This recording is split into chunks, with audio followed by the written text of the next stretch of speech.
ये ऊर्जा प्रदेश जो कहा जाता है इसे ऐसे ही नहीं कहा जाएगा। इस ऊर्जा प्रदेश के अंदर यहाँ के लोगों को वास्तव में फ्री बिजली दिलाने का हम काम करेंगे, क्योंकि बिजली हम बनाते हैं।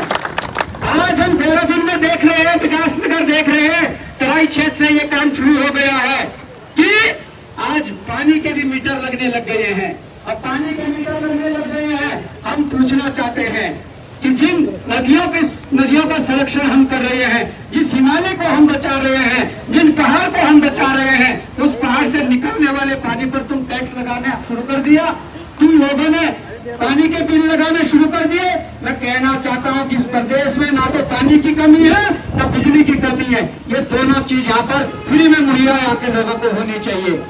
आज जिस प्रकार से हमारे नौजवान रोजगार की तलाश में भटक रहे हैं, आज सरकार के पास कोई विजन नहीं है कि वो उनके लिए रोजगार की नीति बना सके। आज हमारा नौजवान जो देश की सरहदों पर जाकर देश की सुरक्षा करना चाहता था, पर आज अग्निवीर योजना लाकर हमारे उन नौजवानों को सपने को चकनाचूर करने का काम किया है। अब उन नौजवानों से कहना चाहूंगा कि आज समय है, आप लोग सड़कों पर उतरे थे जब अग्निवीर योजना आई थी, पर तब आप लोगों को 17.5 साल 18 साल 19 साल के युवा थे जो आंदोलन करने उतरे थे। और आज मैं ये कहना चाहता हूं, तब तो आप लोगों को डराया गया पुलिस की लाठी के डर से, मुकदमे के डर से, तब डराया गया जेल जाने की डर से। पर आज इस लोकतंत्र के पर्व में आप युवाओं को अधिकार है, आपके अभिभावकों को अधिकार है कि उस अग्निवीर योजना के विरोध में आप वोट की चोट कर सकते हैं। आज हम ये भी कहना चाहेंगे, हमारे वो कर्मचारी जिन लोगों ने दिन रात मेहनत की कि मैं सरकारी नौकरी में लगूंगा, उन्होंने 12 घंटे पढ़ा, 16 घंटे पढ़ा, 18 घंटे पढ़ा, इस उद्देश्य के साथ कि मेरी सरकारी नौकरी लग जाएगी, मेरा जीवन सुरक्षित हो जाएगा, जब मैं रिटायरमेंट आऊंगा तो बुढ़ापे का सारा मेरी पेंशन मैं और मेरा परिवार उसमें पल जाएगा। पर आज सरकार ने ओपीएस को हटाकर एनपीएस जो थोपा है, मैं उन कर्मचारियों और उनके परिवारों से कहना चाहता हूं कि आप आज वोट की चोट कर सकते हैं। आज जिस प्रकार से इस उत्तराखंड के अंदर आप चाहे टिहरी डैम की बात कर लो, आप चाहे किसी डैम की बात कर लो, जहां पर एनडी तिवारी सरकार में कहा गया था कि कितनी भी बड़ी परियोजना लगे, कितना भी निजी सेक्टर यहाँ पर हो, उन निजी सेक्टरों में 70% रोजगार स्थानीय युवाओं को दिए जाएंगे। परंतु आज स्थिति अलग है, आज 70% स्थानीय युवाओं को रोजगार नहीं मिल रहा है। हमें अगर मौका मिलता है तो उसके लिए भी लड़ा जाएगा। आज टिहरी डैम की बात करें, हमारे कई गांव डूबे, हमारे हजारों लोगों को पलायन वहां से करना पड़ा, हमारी संस्कृति हमने वहां पर खोई। और आज इन लोगों ने जब हमने आंकड़े जुटाए तो केवल और केवल उत्तराखंड को 12% रॉयल्टी उस टिहरी डैम से हमें मिल रही है। हमारी मांग है और इसके लिए लड़ेंगे भी कि टिहरी डैम जैसी बड़ी परियोजनाएं जो उत्तराखंड में बन रही है, उन परियोजनाओं में उत्तराखंड की हिस्सेदारी 50% का स्वामित्व का अधिकार उत्तराखंड को मिले।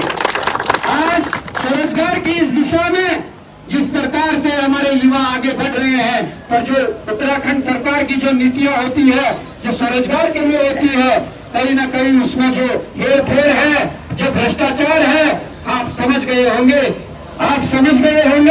कि किस प्रकार से उसमें हेर फेर होता है। कोई भी लोन ले लीजिए, कहते हैं सब्सिडी, सब्सिडी है, पर वो वहां पर जो कमीशन काटता है वो तो सब्सिडी से भी ज्यादा कमीशन ले रहे हैं। आज जिस प्रदेश के अंदर जो भ्रष्टाचार चरम सीमा पर है, उस भ्रष्टाचार को समाप्त करने के लिए आप लोगों को हमारे हाथ मजबूत करने की जरूरत है। सूचना लाने के लिए नकल रोधी कानून लाया है। मैं ये पूछना चाहता हूँ कि उत्तराखंड बने हुए 40 वर्ष हो चुके हैं, इन 24 वर्षों में किसी सरकार को क्यों इन नकल रोधी कानून की याद नहीं आई? आज सरकार उसका श्रेय ले रही है। और मैं ये पूछना चाहता हूँ, क्या ये श्रेय सरकार को जाना चाहिए या उन युवाओं को जाना चाहिए जिन युवाओं ने देहरादून की सड़कों पर लाठियां खाई है, जिन युवाओं ने इस सरकार के किए हुए झूठे मुकदमे खेले हैं, जिन युवाओं ने हमारे साथ देहरादून सुबह वाला की जेल में रातें काटी है, ये श्रेय उन युवाओं को जाना चाहिए। आज इस प्रदेश के लिए हम लोग लड़ रहे हैं। आज लड़ाई केवल चुनाव की नहीं है, चुनाव 5 दिन में समाप्त हो जाना है।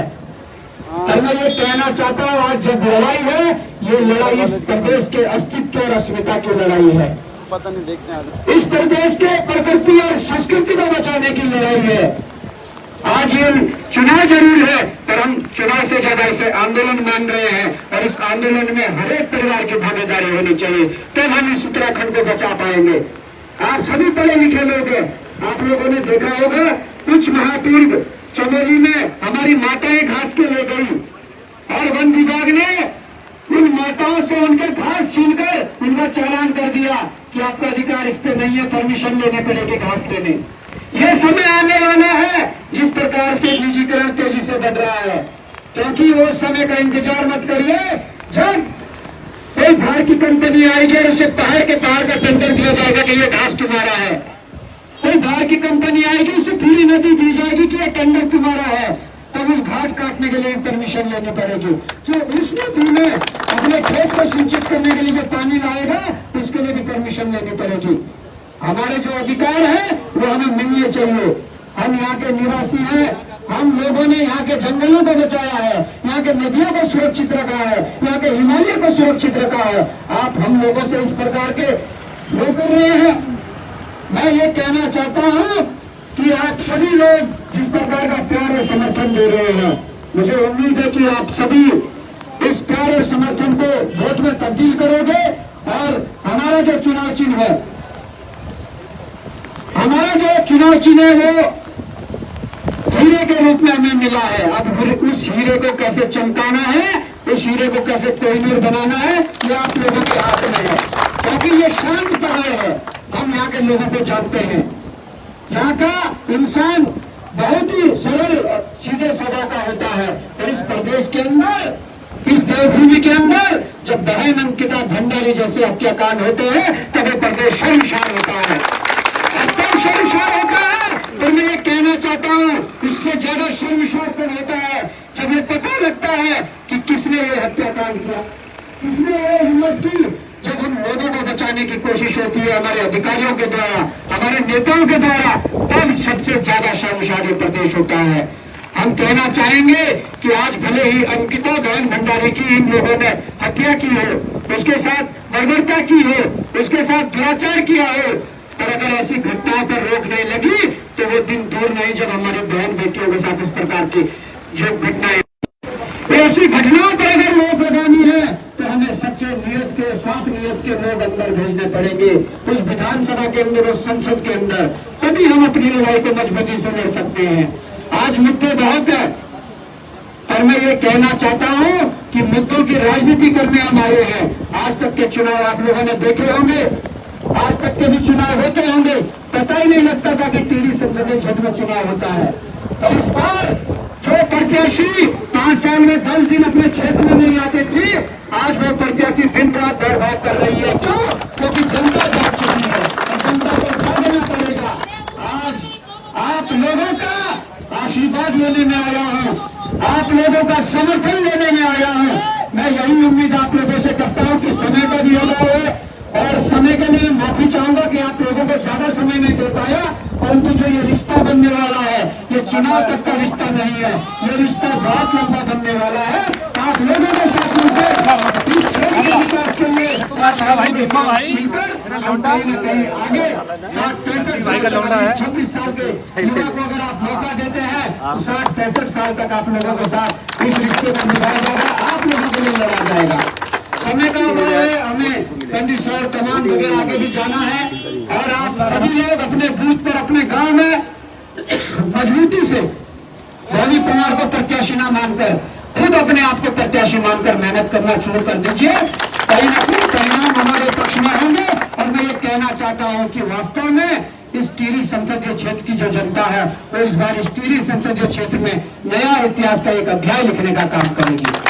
तो मैं इन्हीं शब्दों के साथ अपने गाने को विराम देता हूँ और आप लोगों से माफी चाहता हूँ कि मैं देरी से भी आया और समय भी आप लोगों को नहीं दे पाया, पर मैं क्षमा चाहता हूँ और आप लोगों से यही उम्मीद करता हूँ कि आप सभी लोग 19 तारीख को जोर शोर के साथ, पूरे दमखम के साथ आप अपने बूथों पर टिके रहे और शाम 6 बजे तक उस बूथ को मजबूत बनाए रखें और इस संकल्प के साथ हम सब आगे बढ़ेंगे और आगे की लड़ाई भी जारी रहेगी। जय हिंद, जय भारत, जय भारत। इस बड़ी भाई के लिए लहरा बसाइल की दरकार नहीं होती, लहरा नहीं होती, हौसला बुलंद हो तो कोई दीवार नहीं होती। जलते हुए चिराग ने कहा है आंधियों से कि उजाला देने वाले की कभी हार नहीं होती। भाई साहब ये लोग सिरकोट से हैं, ये कुछ सहयोग राशि और आराम से